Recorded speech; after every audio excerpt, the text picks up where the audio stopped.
Deja que la vida fluya. Es muy curioso que el ser humano ansíe certeza y seguridad para sí mismo, como una parte intrínseca de la felicidad, y sin embargo no tenga una idea muy clara de lo que es ese sí mismo.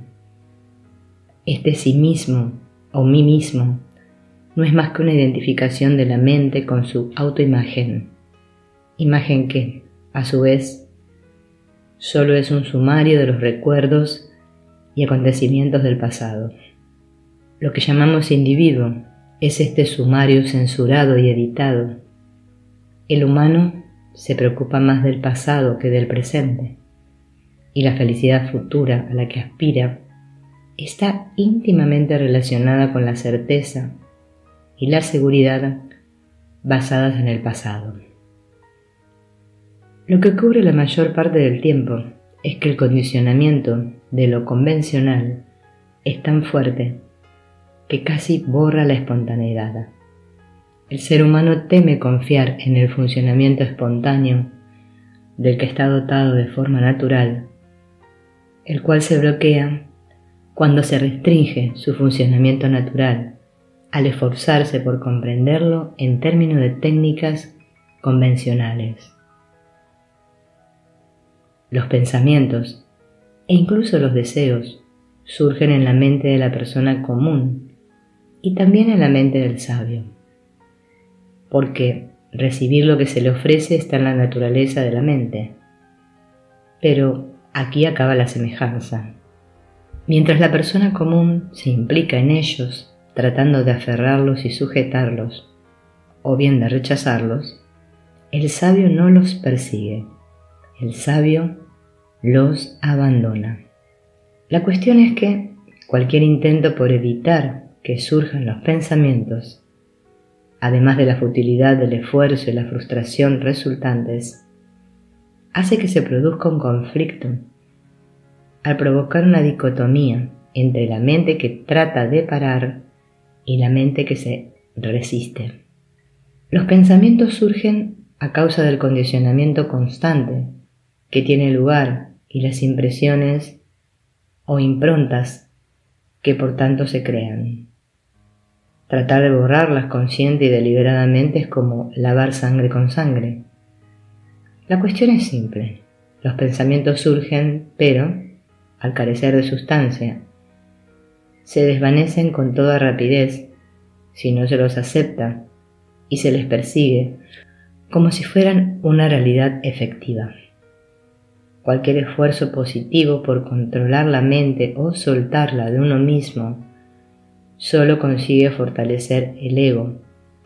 Espontaneidad e intención con algún sentido son términos antagónicos. La situación es igual a la que se ilustra con el ejemplo clásico de la eficacia de la medicina, dependiendo de si se piensa en un mono al tomarla. La condición se convierte en una impresión mnemotécnica del mono que surge de inmediato en el momento en el que se va a tomar la medicina. Este es el tipo de doble aprieto en el que se encuentra el ser humano casi a cada momento, si piensa y actúa como una entidad individual. La única respuesta es poder aceptar absolutamente que, en palabras de Buda, los acontecimientos suceden, los actos se realizan, pero no hay un hacedor individual. A la pregunta, ¿qué es lo que se supone que debo hacer en cada momento? La única respuesta posible sería, haz lo que creas que debes hacer, comprendiendo claramente que no puede haber un hacedor individual. Cualquier acción que resulte será una acción espontánea, natural, divina, porque no habrá una entidad individual implicada en ella. Una indicación de que se ha percibido sería una sensación nítida de libertad absoluta, en lugar de la frustración que surge del sentido de acción voluntaria. Como señaló Maestro Zen, no puedes hacer nada, salvo soltar una carcajada. Se sabe que un sentimiento semejante de alivio total y de júbilo ha destruido de tal modo la separación entre maestro y discípulo que ambos han terminado en más de una ocasión rodando por el suelo, muertos de risa, regocijo irrazonable y alegría.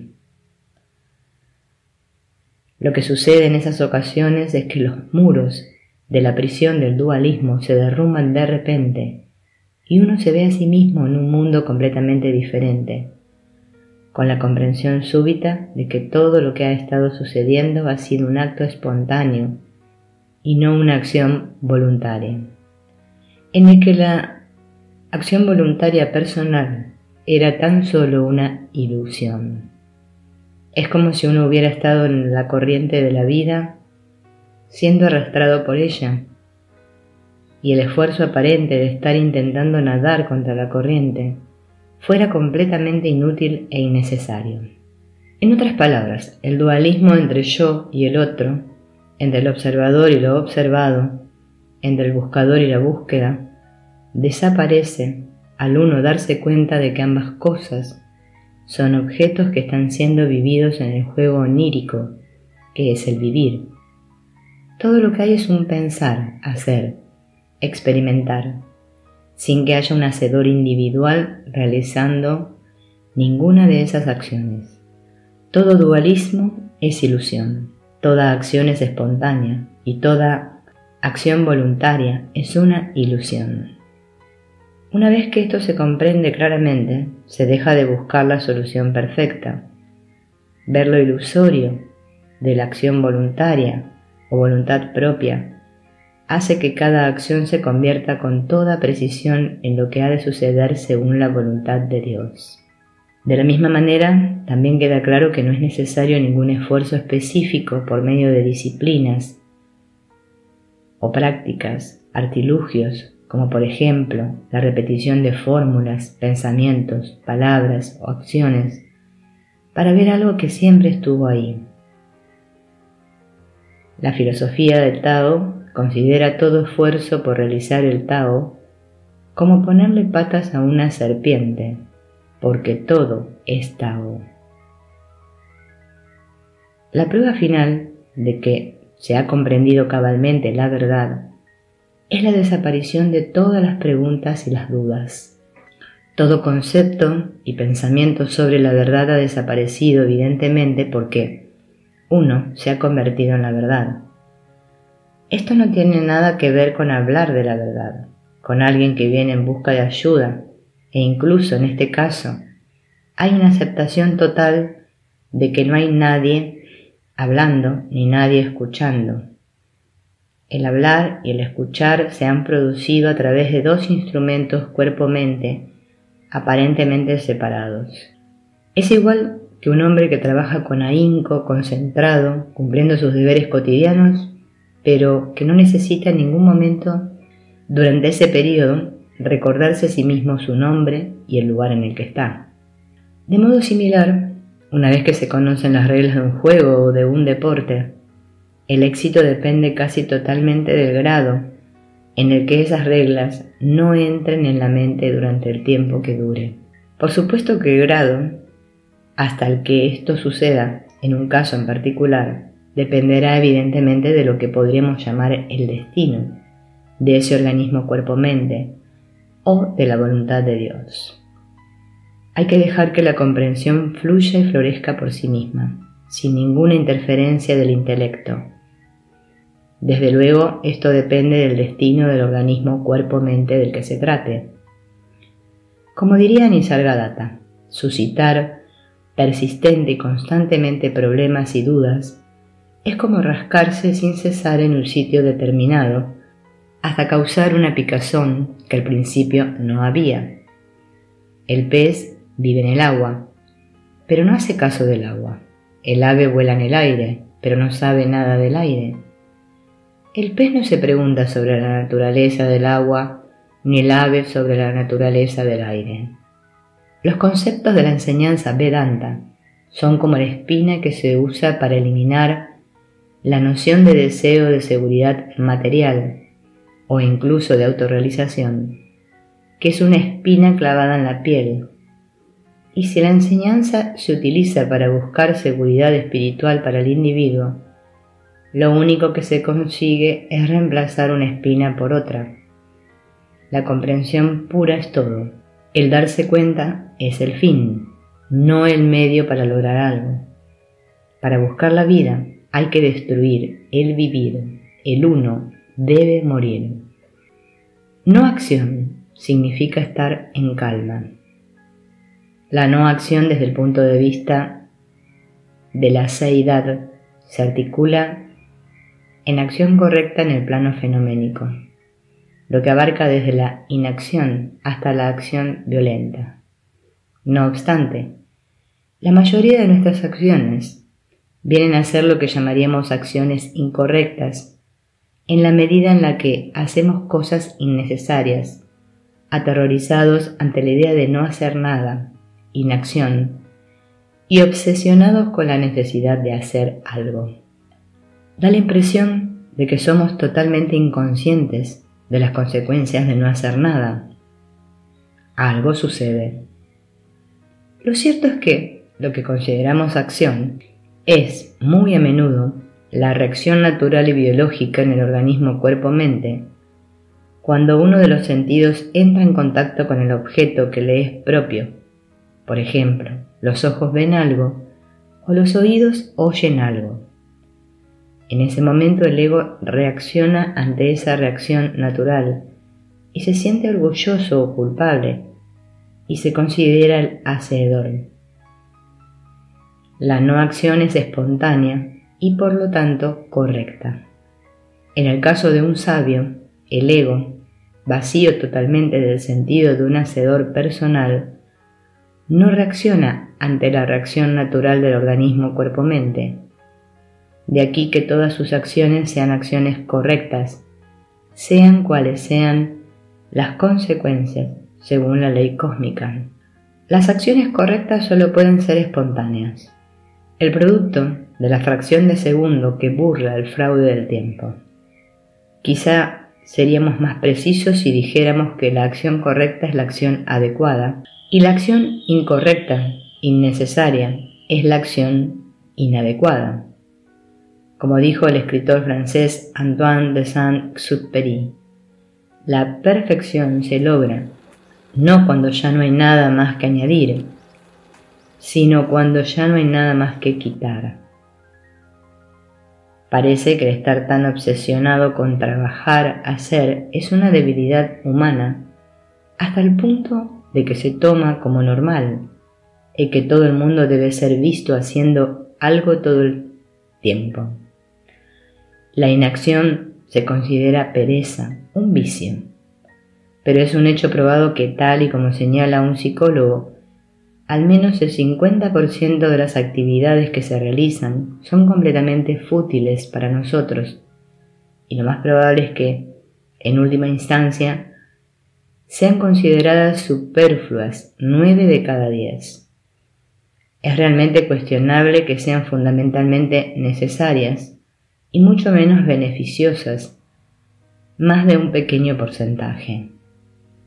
Lo cierto es que hacer parece ser una huida, un escape de la realidad. Para la persona común, la alternativa a hacer es ociosidad. Sin embargo, la alternativa a hacer es ser. Tras la acción y la inacción, como base de ambas, está la no acción. Si supiéramos cómo ser, todas nuestras acciones serían acciones necesarias. Trabajo en su más puro sentido hecho con la mente funcional. Más importante, en ese caso nuestra pasividad no sería ociosidad, sino inacción dinámica, imprescindible como parte de la acción no realizada como serenidad y armonía. La no acción del sabio está en el punto medio de lo que podría apropiadamente ser llamado estar en calma, silencio. Pero este silencio no es el estado negativo que se asocia por lo general a este término, sino que por el contrario, es altamente positivo, potente, dinámico. Incluso es sentido a menudo como una radiación, un impacto tremendo para aquellos que tienen la receptividad suficiente.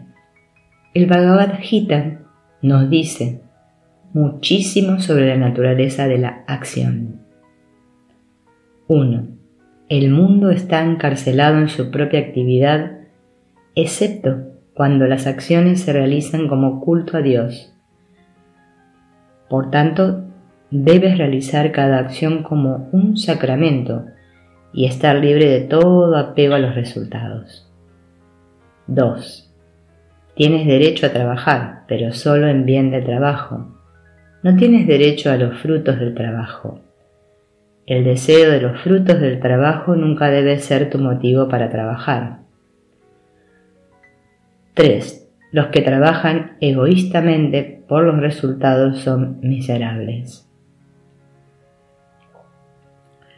Esto no es comprensible para el hombre moderno. Es evidente que el hombre moderno trabaja por el salario y es muy probable que llegue al otro extremo. No tiene derecho a trabajar a menos que reciba un salario por el trabajo realizado. Lo que se ha convertido en sacramental no es el trabajo, sino la remuneración, el pago por un trabajo o un servicio de cualquier clase, por muy mal hecho que esté. Realmente no es difícil concluir un mensaje bien simple del consejo de Krishna. No trabajes con el resultado en mente. Si lo haces, estás abocado al desagrado y a la frustración porque, sean cuales sean tus esfuerzos, el resultado no ha estado nunca bajo tu control. Así pues, ¿por qué no haces todo lo que puedes? Olvidas los resultados sobre los que no tienes ningún control y emprendes la siguiente tarea o trabajo. Estando en calma y dejando que la vida fluya, es la forma en la que el sabio vive su vida, o se supone que vive su vida. Para ser más precisos, es la forma en la que el sabio ve su vida viviendo. El buscador espiritual debe comprender que para el sabio no hay separación entre él y los otros. Sin embargo, en la vida cotidiana se ve claramente que el sabio responde cuando le llaman por su nombre. Y si aceptamos que un sabio no es alguien que vive como un ermitaño en una cueva del Himalaya, sino alguien que vive su vida como un ciudadano normal y que como cualquiera de nosotros disfruta de sus placeres y sufre los dolores en el momento como una entidad separada, en otras palabras, el sabio tiene que vivir su vida como un ente individual y por tanto necesita un ego separado de los otros. El sabio tiene que vivir su vida como una entidad separada, ganándose el sustento, pagando sus impuestos, afrontando pleitos, claramente separada de los otros. En otras palabras, el sabio tiene que vivir su vida como una entidad separada, lo que no puede hacer a menos que vea claramente su separación de los otros. Esta situación ha causado una desdicha inenarrable a los buscadores debido a una confusión básica. ¿El sabio tiene o no tiene ego? ¿No ve claramente el sabio una separación entre él mismo como un ente individual y el otro como otro ente individual? Y sin embargo, siempre se ha esperado que el sabio no vea ninguna separación entre el yo y el otro yo. En otras palabras, ¿cuál es la diferencia básica entre el sabio y yo cuando ambos tenemos que vivir la vida como entidades individuales? Es un hecho desafortunado que los libros sobre Advaita, la iluminación y temas similares no hayan encauzado debidamente este problema. Esa es la razón de que encontremos buscadores espirituales confesando, con lágrimas en los ojos, que tras 30 años de disciplina estricta y variadas prácticas espirituales se han dado cuenta de repente de que no ha habido ningún cambio básico ni esencial en sus vidas. Siguen teniendo que encarar la vida momento a momento sin saber nunca cuál será el dolor próximo. No se han sentido nunca anclados en la paz y la armonía mientras afrontan la vida momento a momento. Todavía se sienten llenos de odio hacia sí mismos, por lo que les hicieron a otros, y odio hacia los otros por los que éstos les hicieron. Odio que ha estado corroyéndoles en lo más profundo de su ser. ¿En qué se diferencia el sabio de mí para que él, presumiblemente, sea capaz de vivir su vida anclado en la paz y la armonía? Al sabio nunca se le ve incómodo consigo mismo, ni incómodo con los demás, aunque, como yo, tiene que encarar las incertidumbres de la vida momento a momento. Este parece ser el punto focal en el que está realmente concentrada la atención de la búsqueda espiritual. Hay otro aspecto que también es objeto de enorme confusión y que está basado en la creencia, absolutamente errónea, de que tras la iluminación el sabio se convierte de repente en un ser humano perfecto, sin ira, sin deseo, sin apego, etc.